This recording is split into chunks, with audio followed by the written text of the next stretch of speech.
Welcome back. We're going to finish, or not finish, we're going to continue talking about the second law of thermodynamics. This video we're going to start with power cycles with two reservoirs.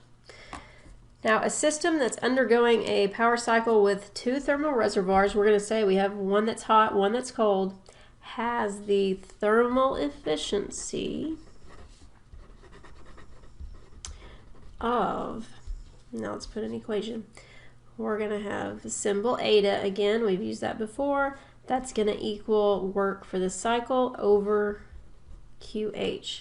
Remember QH, that was the energy transfer by heat from the hot body. And that equals 1 minus QC over QH. All right. If you plug in your equation for work of the cycle. If you go back to the power cycle notes, you will see that you would have QH minus QC as work of the cycle. So you end up with this for our thermal efficiency. This is just another way to determine how efficient your system is. And this is to use with power cycle. Now if I go through and let's draw a picture so we know what these parts are. Let's put this. We're going to have a hot reservoir here, and this will be our system. Let's draw it like this, and then down here let's say we have a cold reservoir.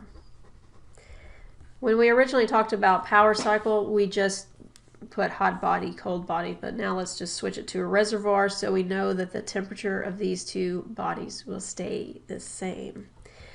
Now we're going to have a QH from the hot reservoir. So this is an energy transfer due to heat. It comes into the system. And remember, we're going to have work. It's going to go to the surroundings. That'll be W cycle. It's going to be QH minus QC, just like what we developed before.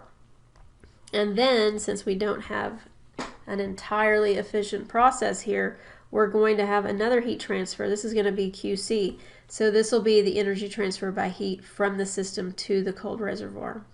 Now, if we had a 100% efficient system, we would not be losing this heat here. We would be able to convert all of our QH to work, but that doesn't happen. Now, let's write down what these are. QH is going to be the energy received by the system from the hot reservoir by heat transfer.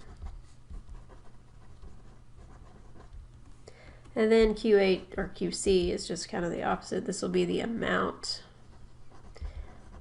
of energy discharged by the system to the cold reservoir.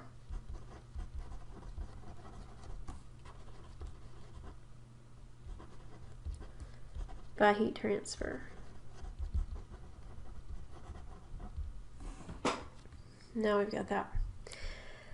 So that's how we will measure our efficiency for our power cycle. We're just going to use this eta, and we'll do some examples in a little bit about that. Now that we've looked at that, let's go to our next page, and we're going to talk about Kelvin-Planck again. We're going to have three conclusions from that Kelvin-Planck statement, and the first one states that for any, notice I have it underlined there, any system undergoing a power cycle between two reservoirs, only a portion of the heat transfer QH can be obtained as work.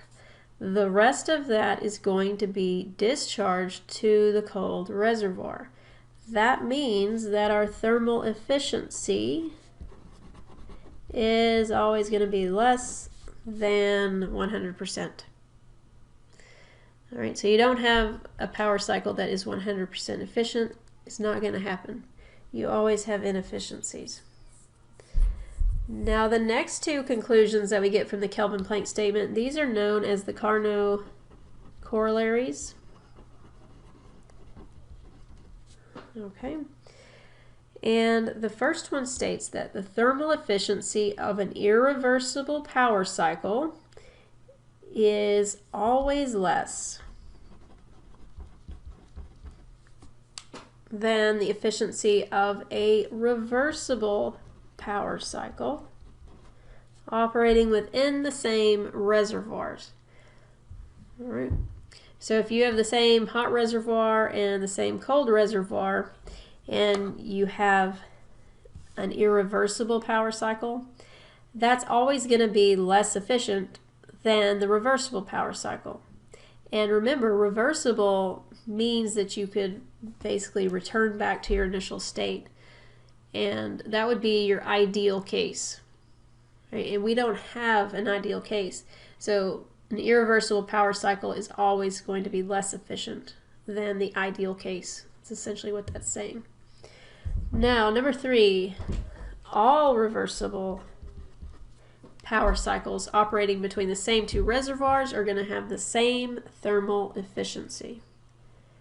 All right, so that's just that statement, which makes sense if you think about it. So if you're operating between the same two reservoirs and it's reversible, that's the ideal power cycle, so they're all going to have the same efficiency. All right, now let's go into refrigeration and heat pump cycles. Let's see how Kelvin Planck applies to those types of cycles.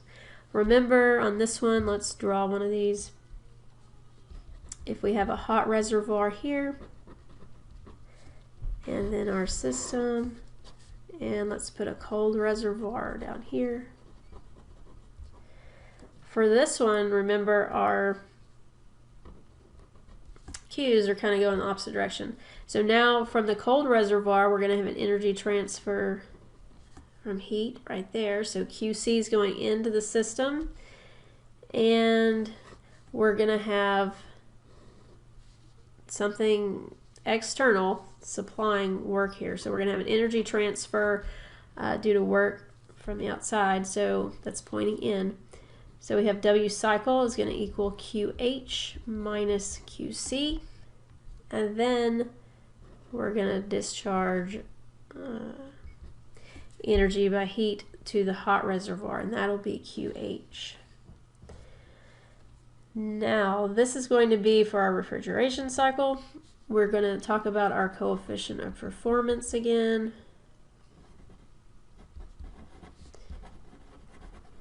Remember, the sign or the symbol for that was beta. Again, this is for the refrigeration cycle. Beta is going to be QC over work of the cycle, which then gives you QC over QH minus QC. So now you got that. And again, this just measures how efficient your system is. All right. Now for the heat pump, we had a different symbol for our coefficient of performance. That was gamma. So gamma is going to be QH over work of the cycle, which is going to be QH over QH minus QC. All right, so this is how we will measure our efficiency for refrigeration and heat pump cycles. Now, if we apply that Kelvin Planck statement here, this one will say, number 1, for a refrigeration effect to occur, a network input is required, and the coefficient of performance is going to be finite. Okay, so you're not going to get an infinite value. You have to have a finite value. And that means if we look here, in order to get a finite value, work of a cycle cannot be 0, because you don't want to divide by 0. So that's what it's saying when it's finite. All right, and if this was 0, then basically QH would equal QC, so you're not going to have that. All right, now we got that, and next we got number 2 here. The coefficient of performance for an irreversible refrigeration cycle is always less than a reversible refrigeration cycle if you're operating between the same two reservoirs. That's always the key here. You got to be operating between the same bodies of hot and cold reservoirs. And that makes sense because remember, reversible is like, think of that as like the ideal perfect case. So obviously if you've got inefficiencies and that gives you an irreversible cycle, it's always going to have a lower performance than the ideal case. So kind of makes sense there, but that's the Kelvin-Planck statement just kind of proves that. Right, so that's the end of that section. Let's stop this video here. We'll pick it up next time with the Kelvin temperature scale.